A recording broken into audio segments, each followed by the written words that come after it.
who signed up to support their cities in the Cycles for Change and Streets for People challenge while we were conducting in the initial stages. Then 50 plus cities conducted online and on ground surveys to understand the state of walking and cycling, uh, people's and commuters' pain points, and their suggestions to improve these areas. Over 50 cities conducted cycling and training camps on the ground to train people how to cycle if they did not know how to, and campaigns for building awareness around cycling and walking. Again, 50 over 50 cities closed their streets for cars and opened them up to people so that streets could be used as places and people could make their streets lively and vibrant again. Multiple cities got feedback on their designs and plans from citizens.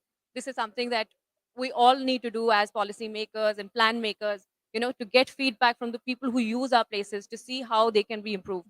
This is something that was done under all of our challenges, including the Nurturing Neighborhoods Challenge, Streets for People Challenge, Cycles for Change Challenge, and Eat Smart Challenge, also Transport for All Challenge. Local champions amplify the voice of the community. Now, let's hear from some of our allies who are working to make this cycling and walking around our cities a movement from the ground up. So, with that, I first welcome Dr. Bharavi Joshi, founder of Bikes India, to come and talk about how she built community engagement. Good evening, everyone. Yeah, first of all, thank you, ITDP Ministry, to invite me here as a local champion. I'm just a citizen, so it feels immense pleasure being a part of such a wonderful event today, because um, here there are authorities, there are CEOs, there are students and government officials, people from ministry, and when a citizen of a city gets the chance to present himself or herself, it's a like very prestigious and a pleasurable moment. I have been working. Okay, it's working. I don't know. It's okay. Yeah. So I've been working with multiple cities. Just to give an introduction, basically I'm a dentist by profession, but my passion for cycling brought me into this field. I was then the bicycle mayor of Valsad, a small town just 150 kilometers away from Surat. And my journey started as a cross training for running, and I became passionate about cycling. I became the bicycle mayor in 2018, and I came across a community of people who were working for cycling as a means of commute for the environmental benefits. And there my journey started, how I should also promote being one of the leaders in my city as a doctor. I always knew about the health benefits about cycling and running, walking. So we started doing campaigns, and we brought about a lot of change in that small town. Gradually, our bicycle mayor network gradually started expanding. And there was a stage in 2019 when we had a network of some 40 bicycle mayors. And I stepped down as a bicycle mayor, and I became the CEO director along with two other directors of Bikes India organization, which is a decentralized organization of Bikes Netherlands. We all know Netherlands is known as a cycling nation. So a lot to learn from them, but yes, with an Indian texture and an Indian flavor, because our cities are totally different. Every city is different. So the bicycle mayors, they are the local champions who, according to their city, they design campaigns, they work with the government and promote cycling as a means of commute. So this was just a background so that people here understand why I'm here, what is Bikes India and what is Bicycle Mayor Network. Bicycle mayors across the country have been a part of the Cycle for Change Challenge, Streets for People Challenge. They have been the local champions. So not only me, the whole network is a champion over here. So on behalf of everyone who is working from the Bikes India team and the other local champions who are not there from the Bikes India team. So when I was young, and I think many of us here, we have experienced this scenario. Am I right? Like the roads were safe. We could just travel here and there by walk or by cycle. It's not about cycling or cycles or pedestrianization. It's about safety. The roads. Like now, if you want to just move about on the roads, you fear, you have a little bit of fear in your mind. Someone will come over, पीछे से कोई ठोक देगा, आगे से कोई आएगा, पीछे से कोई honk करता रहेगा. And when you ask kids, it's the same scenario. Like, what do you observe when you are cycling or walking? They say कि आंटी पीछे से इतने हॉर्न मारते हैं ना कि like we just get bugged up with them. So that's a common scenario right now. We all know that India is changing. India is progressing. It's a progressive India. We are recognized on the world map for so many missions which are taken, like which are going on. Swachh mission, Swachh Bharat mission, Cycle for Change. Yeah, it's recognized worldwide right now. So we are progressing, but yes, we are progressing in the field of population explosion also. If you consider our nation, states, cities, there is a tremendous increase in the population growth also. And along with that, I think here every person would be owning a vehicle. A single person in a family has one vehicle. So 4 members, 4 vehicles, be it a two-wheeler, be it a four-wheeler. I would sadly like to say that yes, I have two two-wheelers and 3 cars. So I can't change that scenario.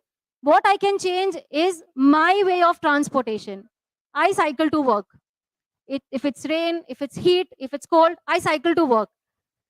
So that is what we need to change.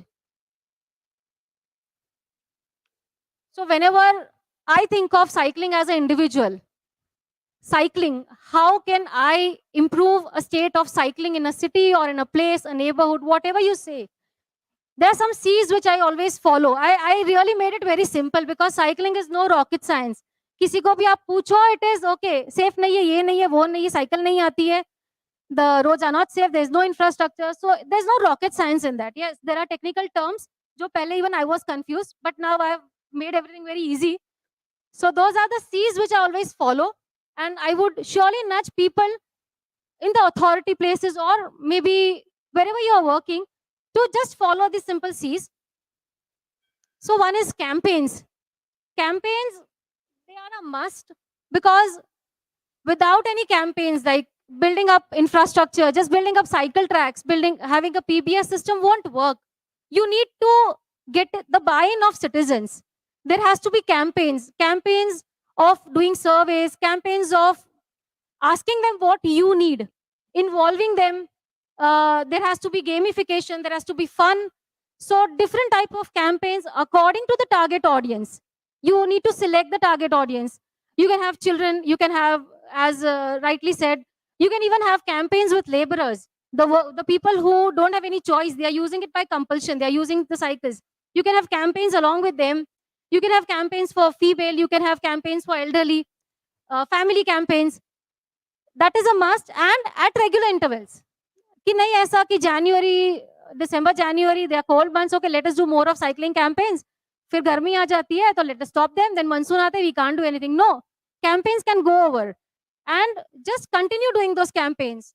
Working with cities, I have seen, working with Silvassa, working with Surat, working across the state, I have seen that 2020 जब India Cycles for Change launch हुआ था, and right now the number of people using cycle has increased. We really have mapped those data कि 10 थे यहाँ पे वो neighborhood में आज 20 है, then there were 30, then there were 40.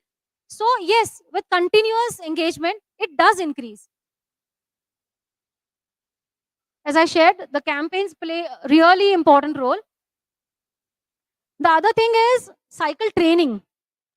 Cycle training is not just किसी को cycle सिखा दिया. It's about teaching them the theory and the practical. Yeah, kids require a different type of training. They require how to learn cycle. They require how to use the roads, the road etiquettes. आप देखते हो कि you know what happens, like when kids travel on road, they just travel in those lines 1, 2, 3, 4, and पीछे से गाड़ी honk करती रहती है. So they need to know that they have to travel and they have to cycle in a single line. They need to know the basics of road traffic when they are young, so that the behavioral change starts happening from a very young age. Those habits are inculcated in them. So cycle training has a very diverse set of things. In my city, in Surat, we all experimented with a cycling curriculum, which taught them about the basics of cycling. Like the 3rd to 5th grade, they just need to move around in the neighborhood. So how they should know about that. Then after 5th grade, they need to go to the next neighborhood So उतना कैसे travel कर सकते हैं? And then when you are above 7, then it is like you need to know how to move around in the city. So those are the different aspects of cycle training. Then yes, there were some cycle training camps which are very useful in the slum areas. The females who use cycle for like who walk for work, the cooks and the maids, that they really just once my cook just shared with me that if I knew how to cycle and if I had a cycle, मैं दो की जगह चार घर कर पाती and I would really that income would help me. So in Surat we have started a 75 slum campaign wherein we are training those females who can then travel by cycle and increase their income. Then comes community engagement, as I shared. Continuous community engagement is necessary. Yes, continuity from the side of the local government. एक बार cycle track बना दिया, then what? Community engagement हो गया, cycle training हो गया, everything is done. Then start focusing on the other C's. Continuity, like the traffic calming thing, reduce motor vehicular traffic by parking fees, by charging them for parking, odd even parking. Then intersection designing, physical segregation for cycling path, and enforcement again. And the final thing which I always say, collaboration. Alone we can do very little, together we can do much more. Any city or any city I was there, there was a collaborative effort of the city officials, the NGOs, the departments, the different departments of the city. It's not that only the transport department, the health department, the sports department. So the core team which was formed through IC4C, so it showed that collaboration is the key to success. Yeah, so we all know about cycling, its benefits and everything. So do you feel that we really have a change in attitude in favor of active mobility policies in the country? Yes, the journey has started, but you authorities, like the city officials, you really need to take this forward. We are always there to support you. Thank you.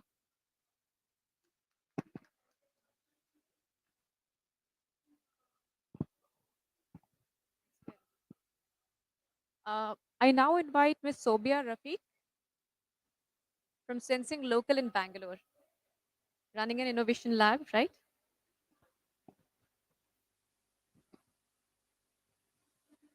Good evening, everyone.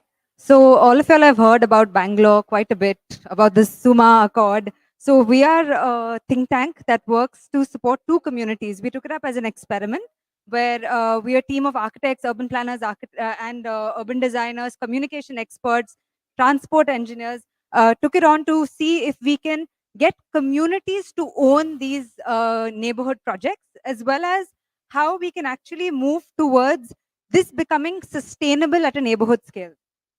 So through the Suma program, we actually looked at three unique types of projects. We looked at walkability, cycling, and first and last mile connectivity to public transport.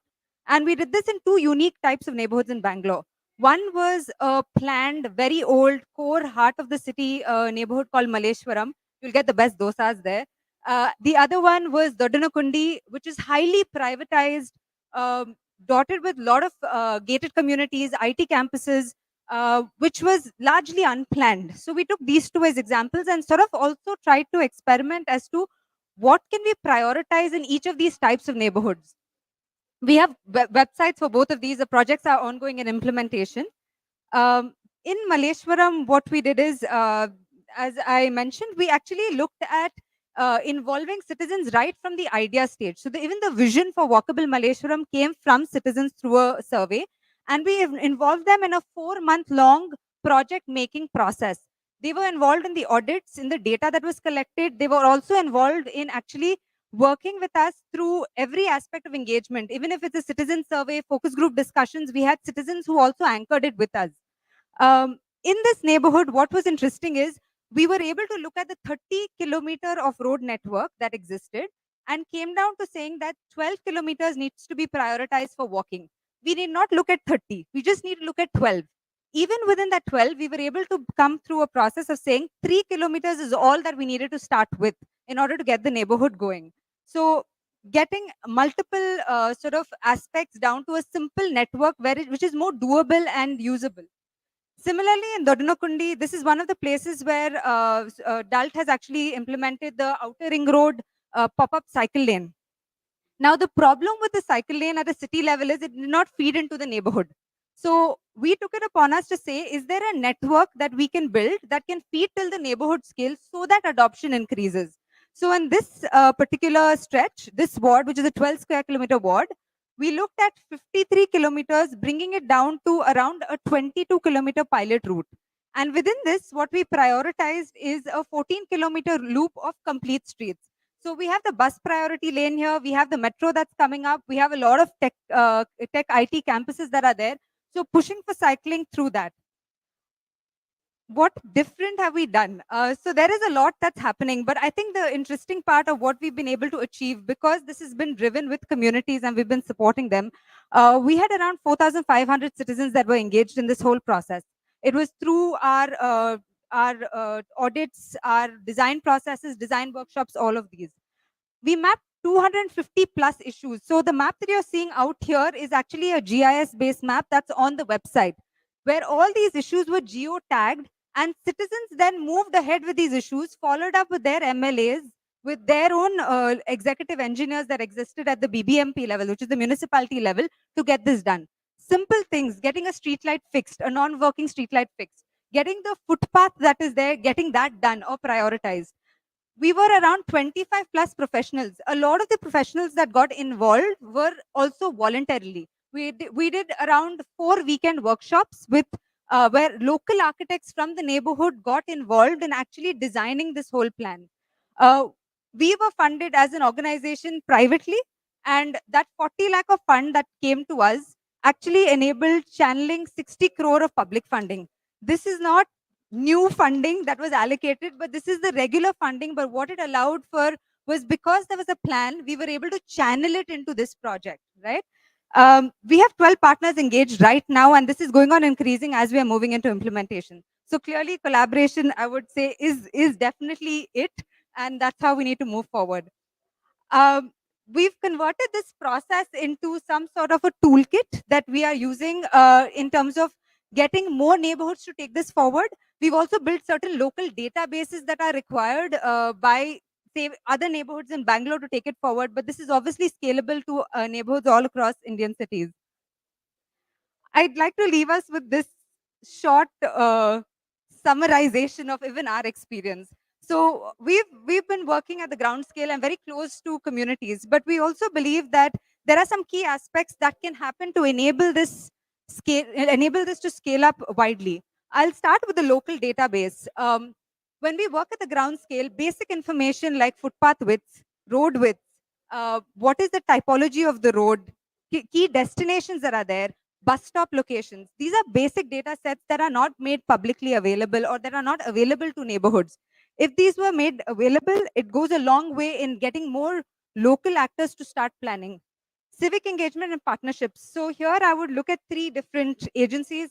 We were local organizations that were involved, resident and community groups, resident associations and other community groups, and obviously government agencies. So we keep talking about at the city level saying that agencies don't align. In Bangalore, we have a separate agency for roads, separate agency for water, sewage, electricity. But at this ward level, the beauty is that they all align because they have to work together. And it happens through the corporator, through the MLA. So they have been our champions in actually getting all these guys on board, whether it's the traffic police, whether it is the BBMP, all of them have been able to engage at that level, including for our data collection, including for the perspective of having almost weekly discussions with all these officials, which happen at the MLA office. The third one is technical support. I can't stress this enough, but I always wish there were more formal funded avenues for people like us, which are young professionals, to also engage at the neighborhood scale. I think it's so important because if we are allowed to engage in young professionals that we see in Bangalore, and I'm sure they exist in every city that is there, they are able to also intervene, be much closer to the community, work much closer with them as opposed to city level officials. The final thing, I think funding and conflict, and I'll come to funding, basically private funding, always CSR funds and all these other funds of philanthropists say, how do we start intervening? I think the sweet spot is can you intervene in making these projects happen, in the conceptualization of these projects, in improving public participation, which usually there is no money in the government funding available. However, government funding can go for the infrastructure elements. So can we actually see a partnership between public funds and private funded philanthropies that can come forward to support certain aspects of a project? Finally, is conflict resolution mechanism. I'll give you the example. Both these neighborhoods, it was amazing because the in Dodinakundi, the MLA that was there, the local MLA, he appointed a zonal officer as a nodal officer to actually see these projects through. That helped all the other officers align conflicts to be resolved much faster. Similarly, in Malleshwaram, this was also headed by the local MLA and the corporators. So that as a mechanism for more communities to engage makes it very easy. Finally, I know there's a lot of that discussion. We have all the public campaigns that are coming in. I think at the city scale, it's great to have city level visions. If the city of Bangalore told us there are 15 neighborhoods that we want to make walkable, I can guarantee you there'll be 15 architecture and urban design firms to go support that. So I think city level visions go a long way in getting even the market open to start supporting these initiatives. Thank you.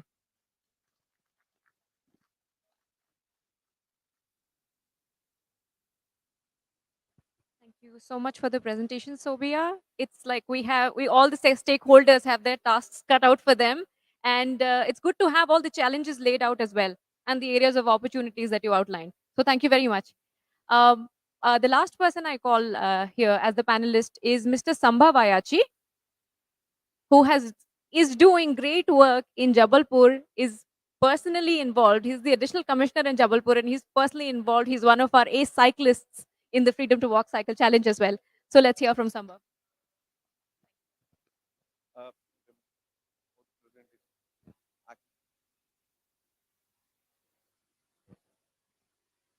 for the next slide, this for the next slide. Okay. So hello everyone, myself Sambhav, additional commissioner from Jabalpur. So first of all, I would like to thank ITDP team and WRI both for like identifying me as a local champion, even though in an administrative capacity, but still working for the city for benefit of like all these things, like all the 5 different challenges was an amazing experience for us. And Jabalpur's core value has been citizen happiness and like making infrastructure which is accessible for all. So we have been directly involved in all the 5 different challenges which are launched by Mahua, and one of the first challenges was cycle for change challenge. So as I've already reiterated that our core value is citizen happiness, and also we have been working directly to incorporate the needs of special sections, especially vulnerable sections, particularly women, children, and Divyangs.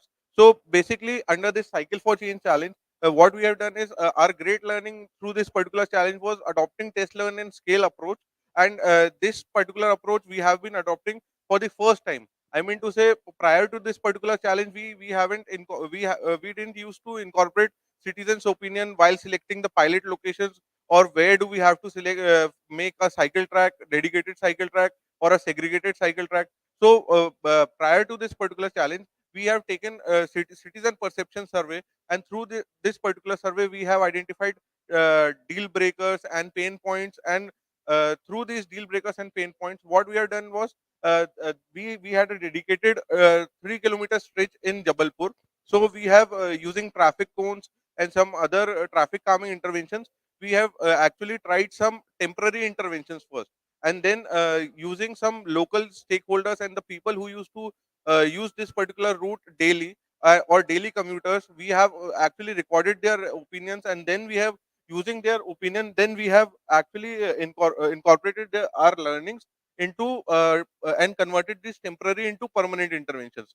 So as you can see in this particular slide, we have actually tried and tested and recorded opinions of various age groups. And in fact, we particularly believe in listening to the opinions of all the different sections of the society. So also, like in the bottom picture, you can actually see that for the first time we have actually incorporated our learning of like how to make a bus stop with the cycle track. prior to this particular challenge, we didn't had the capacity to design such kind of things. So again, I would reiterate that ITDP team has been really helpful for providing us all the technical support. So, these are the photographs of the cycle track, dedicated cycle track, which we have actually developed at Jabalpur. Some during intervention photographs, some after intervention photographs, some traffic calming elements like bicycle boxes and some zebra crossings. Some our focus group discussions with the all the sections. We have actually involved citizens at all the different levels of implementing this particular pilot project, and we are actually now proud to say that we have actually completed this particular dedicated stretch for cycling. So other than this, now moving on to the second challenge, which was Street for People challenge. Again, this was a very unique and a different challenge for us, and identifying different pilots based on high footfall location, availability of some parallel parking spaces, some off-street and on-street parking spaces, and some like based on popular opinion, like where to choose our pilot. So we have actually this was the first competition through which we have actually crowdsourced the design in Jabalpur. So initially we have shortlisted four different pilot locations. One was like